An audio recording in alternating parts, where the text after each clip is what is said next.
Hi, this is Rajesh Sharma. రెండు తెలుగు రాష్ట్రాల రాజధానుల మధ్య ప్రయాణానికి సంబంధించి చూస్తే కొన్ని నెలల తర్వాత, వీలైతే 1-2 సంవత్సరాల తర్వాత అత్యంత వేగంగా రెండు రాజధానుల మధ్య రాకపోకలు సాగడానికి మార్గం శరవేగంగా సుగమం అవుతుంది. ఇందులో 2 అంశాలు ఉన్నాయి. ఒకటి, ప్రస్తుతం ఎగ్జిస్టింగ్ హైవే ఏదైతే ఉందో, హైదరాబాద్ టు విజయవాడ మీదుగా మచిలీపట్నం వరకు వెళ్లే నేషనల్ హైవే 65, దానికి సంబంధించిన ఒక కీలకమైన డెవలప్మెంట్ నేను ఈ వీడియోలో చెప్పబోతున్నాను. దాంతోపాటు తెలంగాణ ప్రభుత్వం, మరి ముఖ్యంగా ముఖ్యమంత్రి రేవంత్ రెడ్డి గారు ప్రతిష్టాత్మకంగా తలపెట్టిన ఫ్యూచర్ సిటీని కూడా ఏపీ రాజధాని అమరావతికి కనెక్ట్ చేయడానికి ఒక exclusive green field highway, express highway ప్రతిపాదించారు. దానికి తెలంగాణ ప్రభుత్వం ప్రతిపాదన చేయడమే తరువాయి కేంద్ర ప్రభుత్వం ఓకే అంది. ఆంధ్రప్రదేశ్ ప్రభుత్వం అయితే ఇక ఎగిరి గంతేసినంత పనిచేసింది. సో ఈ రెండు రహదారులకు సంబంధించిన అప్డేట్స్ కనుక పూర్తయితే, ఏదైతే 2 ప్రతిపాదనలు ఉన్నాయో ఆ 2 ప్రతిపాదనలు గనక పట్టాలెక్కి అవి సకాలంలో గనక పూర్తి చేసుకుంటే హైదరాబాద్ నుంచి విజయవాడ వెళ్లే టైం ఏదైతే ఉందో, ప్రయాణ కాలం ఏదైతే ఉందో, అది గణనీయంగా తగ్గే అవకాశం ఉంది. అఫ్ కోర్స్ మంత్రి కోమటిరెడ్డి వెంకటరెడ్డి గారు 2 గంటల్లో అంటున్నారు, కానీ నాట్ దాట్ ఈజీ. ఎందుకంటే 270 కిలోమీటర్లు 2 గంటల్లో పోవడం అంటే మనము ఎక్కడ తగ్గకుండా 130-140 కొట్టాల్సి వస్తుంది. Not that easy. నేనైతే 3 గంటల్లో రీచ్ అయితే ఇట్స్ అచీవ్మెంట్ అని నేను ఫీల్ అవుతున్నాను. ఎందుకంటే చాలా ప్లేస్లో రకరకాల ఇబ్బందులు వస్తాయి.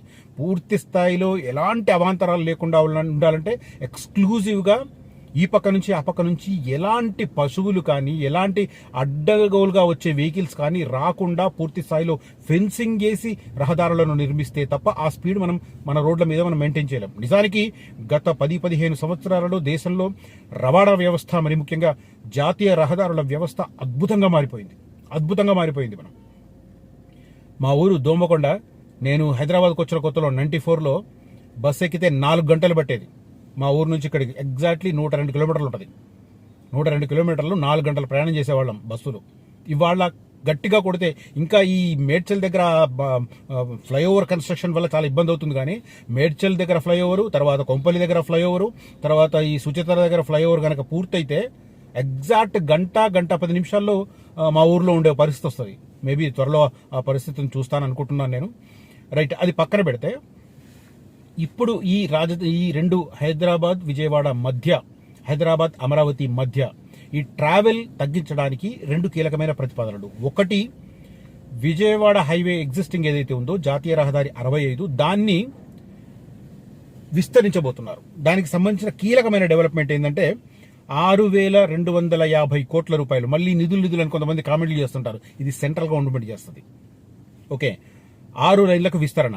డిపిఆర్ను కేంద్రానికి పంపిన జాతీయ రహదారుల ప్రాధికార సంస్థ NHAI ప్రాజెక్టును ఆమోదిస్తామని గడ్కరీ హామీ.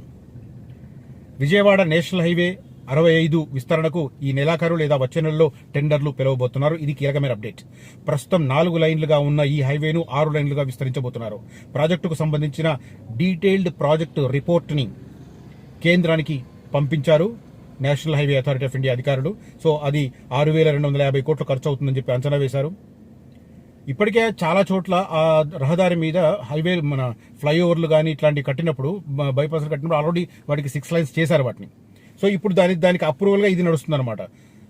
ఎందుకు అంటే రోడ్డు ప్రమాదాలు విపరీతంగా జరుగుతున్నాయన్న అంశాన్ని రాష్ట్ర అధికారులు, రాష్ట్ర మంత్రులు కేంద్రానికి ఎక్స్ప్లెయిన్ చేయడంతో వాళ్ళు వెంటనే ఈ నిర్ణయం తీసుకున్నారు. సో 6 లైన్లకు ఎక్స్పాన్షన్. దీనికి సంబంధించిన డిపిఆర్ తయారీ మధ్యప్రదేశ్కు చెందిన ఒక కన్సల్టెన్సీ ఆధ్వర్యంలో చేశారు. ఆ కన్సల్టెన్సీ రెడీ చేసిన టెండర్ ఏదైతే డిపిఆర్ ఉందో దాన్ని సెంట్రల్ గవర్నమెంట్కి హ్యాండ్ ఓవర్ చేశారు. అయితే క్రూషియల్ డెసిజన్ ఈ నెల 15వ తేదీన వెలువడబోతోంది. 15వ తేదీన ఒక ఫైనాన్స్ కమిటీ సమావేశం జరుగుతుంది. ఆగస్టు 15వ తేదీన ఫైనాన్స్ కమిటీ జరుగుతుంది. కేంద్ర ప్రభుత్వానికి సంబంధించిన ఫైనాన్స్ కమిటీ సమావేశం జరుగుతుంది. దాని ముందు ఈ ప్రాజెక్టు డిపిఆర్ని పెడితే ఆ రోజు ఆమోదం పొందడం ఆల్మోస్ట్ కన్ఫర్మ్ అని చెప్పి మనకు లేటెస్ట్ సమాచారం. అది పూర్తయిందంటే నెలాఖరు లేదా సెప్టెంబర్ 1st వీక్లో టెండర్లు పిలుస్తారు. టెండర్లు పిలిచిన తర్వాత 18 months లో దీన్ని పూర్తి చేయడానికి ప్రస్తుతం ప్రణాళిక చేస్తున్నారు. బట్ అది 18 months లో అవుతుందా, 2 years పడుతుందా అనేది మనకు క్లారిటీ లేదు. అయితే ఇక్కడ ఒక అడ్వాంటేజ్ ఏంటంటే, ఎప్పుడైతే గతంలో ఇది 2 లైన్లుగా ఉండింది, 2 లైన్లుగా ఉన్నదాన్ని 4 లైన్లుగా చేసినప్పుడు 2010లో ఆల్రెడీ దాన్ని 8 లైన్లకు అవసరమైన భూసేకరణ ఆల్రెడీ జరిగింది. సో భూసేకరణకు సంబంధించిన సమస్య లేదు. మళ్ళీ ఇక్కడ భూసేకరణ రాష్ట్ర ప్రభుత్వం వాటా ఇవ్వడం, కేంద్ర ప్రభుత్వం దానికి వాటా ఇవ్వడం, ఎన్హెచ్ఏ అకౌంట్లో వేయడం, ఇవన్నీ తలనొప్పులు లేవు.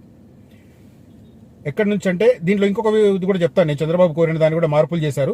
2 లైన్ల నుంచి 4 లైన్లకు విస్తరించే సమయంలో 2010లో భవిష్యత్తు విస్తరణ దృష్టిలో పెట్టుకుని 8 లైన్ల వరకు భూసేకరణ చేశారు. ఇప్పుడు భూమి అందుబాటులో ఉండడంతో భూసేకరణ వ్యయం మిగలడంతో పాటు ప్రాజెక్టు వేగంగా ముందుకెడుతుందని చెప్పి అధికారులు చెప్తున్నారు. ఇది ఒక హైలైట్. అయితే దీంట్లో ఏంటంటే ఫస్ట్ గొల్లపూడి వరకే, విజయవాడ శివార్లో ఉన్న గొల్లపూడి వరకే అనుకున్నారు. హైదరాబాద్ దగ్గర దండు మల్కాపూర్ ఉంది కదా, దండు మల్కాపూర్ నుంచి విజయవాడ గొల్లపూడి వరకు కేంద్ర ప్రభుత్వం ఆమోదం తెలిపింది. అక్కడి వరకు 6 లైన్ల విస్తరణ అతి త్వరలో కార్యక్రమాలు దాల్చబోతుంది. ఇది ఫస్ట్ హైలైట్. ఇక రెండోది, ఇది ఫ్యూచర్ సిటీ రిలేటెడ్. మొన్న ఒక వీడియోలో చెప్పాను నేను, ఫ్యూచర్ సిటీలో ఎక్కడి నుంచి స్టార్ట్ అవుతుంది అమరావతి గ్రీన్ఫీల్డ్ ఎక్స్ప్రెస్ హైవే అని. అది స్టార్ట్ అయ్యేది కుర్మిద్ద దగ్గర వస్తున్న మెట్రో జంక్షన్ ఏదైతే ఉందో, 330 ఫీట్ రోడ్ మధ్యలో వచ్చే మెట్రో జంక్షన్ ఏదైతే ఉందో అక్కడి నుంచి స్టార్ట్ అవుతుంది. అక్కడి నుంచి స్టార్ట్ అయ్యి యాచారం మేడిపల్లి, యాచారం మాల్ మధ్య సాగర్ హైవే దాటి అట్లా ముందుకెళ్తుంది. చండూరు నల్గొండ సౌత్లో ఉంటుంది. చండూరు దగ్గర నుంచి మిర్యాలగూడ సౌత్ త్రిపురారం ఏదో ఉంటుంది. అక్కడి నుంచి వెళ్ళి అచ్చంపేట తర్వాత అమరావతికి కనెక్ట్ అవుతుంది. ఆ రూట్లో వెళితే అమరావతికి ఇప్పుడు వెళుతున్న రూట్లతో పోల్చుకుంటే దాదాపు 60 కిలోమీటర్లు తక్కువ అవుతుంది, 60 కిలోమీటర్లు సేవ్ అవుతుంది. సో దానికోసం అమరావతి నుంచి ఫ్యూచర్ సిటీ దగ్గర 330 ఫీట్ రోడ్ ఎక్కి డైరెక్ట్ అవుటర్ రింగ్ రోడ్కి వస్తే డైరెక్ట్ శంషాబాద్ ఎయిర్పోర్ట్. ఈ రకంగా దాన్ని ప్లాన్ చేస్తున్నారు. దానికి సంబంధించి కూడా క్లియర్ కట్ గా మనకు కనిపిస్తుంది. 210 నుంచి 220 కిలోమీటర్ల విస్తీర్ణంలో ఈ కొత్త హైవే రాబోతుంది. ఓకే, ఫస్ట్ యాక్చువల్గా ముందు నుంచి వేరే ప్లేస్లో అనుకున్నారు, రామోజీ ఫిల్మ్ సిటీ దగ్గర నుంచి అనుకున్నారు, కానీ అది కాకుండా ఫ్యూచర్ సిటీ దాన్ని లింక్ చేశారు. దీనికి సంబంధించిన డిపిఆర్ కూడా 3 monthsలో పూర్తి రెడీ చేయాలని చెప్పి ప్రస్తుతం ఆదేశాలు జారీ చేశారు. సో అది కూడా ఫాస్ట్గా జరిగే అవకాశం ఉంది. ఆల్రెడీ ప్రాథమిక సర్వే జరుగుతుంది. నేను గ్రౌండ్ లెవెల్లో చూస్తున్నాను, నా వెంట వచ్చిన వాళ్ళకు చెప్తున్నాను ఎక్కడెక్కడ అవుతుంది అనేది కూడా. సో 3 నెలల్లో డిపిఆర్ రెడీ చేయడానికి ప్రస్తుతం రంగం సిద్ధమవుతుంది. ఓకే, 60 నుంచి 70 కిలోమీటర్ల డిస్టెన్స్ తగ్గే అవకాశం ఉంది హైదరాబాద్ టు అమరావతి వెళ్ళడానికి. సో ఆ రకంగా చూసుకున్నా కూడా ప్రయాణ గడువు ఇంచుమించు మనకు 2.5 hours ఫ్యూచర్ సిటీ నుంచి అమరావతికి రీచ్ అవుతారు. సో ఇవన్నీ అడ్వాంటేజ్. ఈ 2 ఇష్యూస్ నేను ఇవాళ నాకు దృష్టిలోకి రావడంతో దాని మీద కొద్దిగా స్టడీ చేసి రూట్లు ఎక్కడ ఏంటి అనేది క్లారిఫై చేసుకున్న తర్వాత నేను ఈ వీడియో చేస్తున్నాను. సో హైదరాబాద్ నుంచి విజయవాడకు మంత్రి చెప్పినట్టుగా మరి 2 గంటలు కాకపోయినా 3 గంటల్లో వెళ్లే అవకాశం ఉంది, 270 కిలోమీటర్లు కాబట్టి. ఫ్యూచర్ సిటీ నుంచి Hyderabad future city, Bharat future city నుంచి అమరావతి వెళ్ళడానికి కేవలం నేను అనుకుంటాను 210-220 కిలోమీటర్లు అంటున్నారు కాబట్టి ఖచ్చితంగా 2 hours or 2 hours 15 minutes reach అయ్యే స్కోప్ ఉంటుంది. ఎందుకంటే అది గ్రీన్ఫీల్డ్ ఎక్స్ప్రెస్ హైవే. ఓకే, అవాంతరం లేకుండా ప్రయాణం సాగే అవకాశం ఉంది. ఈ రెండింటికి సంబంధించిన అప్డేట్స్ వస్తున్నాయి. ఒకటి, విజయవాడ హైదరాబాద్ దానికి సంబంధించి 6 లైన్ల విస్తరణకు సంబంధించి డిపిఆర్ ఫైనల్ ఆమోదం 15వ తారీఖున పొందబోతోంది. ఆ వెంటనే దాన్ని టెండర్లు పిలవడం, ఆ వెంటనే దాన్ని పనులు ప్రారంభించడం జరుగుతుంది. అది 18 to 24 monthsలో పూర్తవుతుంది ఆ పనులు. తర్వాత రెండోది, ఫ్యూచర్ సిటీ కుర్మిద్ద జంక్షన్ నుంచి యాచారం మేడిపల్లి మధ్య నుంచి వెళ్లే greenfield express highway future city to Amaravati Andhra Pradesh రాజధాని. అది 3 నెలల్లో సమగ్ర ప్రాజెక్టు నివేదిక రెడీ కాబోతుంది. ఆ తర్వాత దానికి సంబంధించిన కార్యకలాపాలు మొదలవుతాయి. ఇది నేను ఈ వీడియోలో చెప్పదలుచుకున్న కంటెంట్. ఈ కంటెంట్ కనుక నచ్చితే ఈ వీడియోను లైక్ చేయండి, షేర్ చేయండి. దాంతోపాటు ఫ్యూచర్ సిటీలో అందుబాటులో ఫ్యూచర్ సిటీ కోర్ ఏరియాకు ఫస్ట్ ఫేజ్లో కన్స్ట్రక్షన్స్ రాబోతున్న కంపెనీలకు అత్యంత దగ్గరలో 2 వెంచర్లు ఉన్నాయి. ఆ 2 వెంచర్లు కూడా మీకు ఫ్లెక్సిబుల్ పేమెంట్ ఆప్షన్తో సేల్ చేస్తున్నాం. వీలైనంత త్వరగా వచ్చిన వారికి మంచి ఫేసింగ్, మంచి కార్నర్ ప్లాట్స్ దొరికే అవకాశం ఉంది. దయచేసి కనిపిస్తున్న నెంబర్లో కాంటాక్ట్ చేయండి, అక్కడ ఇన్వెస్ట్ చేసి లాభపడమని సూచిస్తున్నాను. Thank you so much for watching this video. Signing off Rajesh Sharma.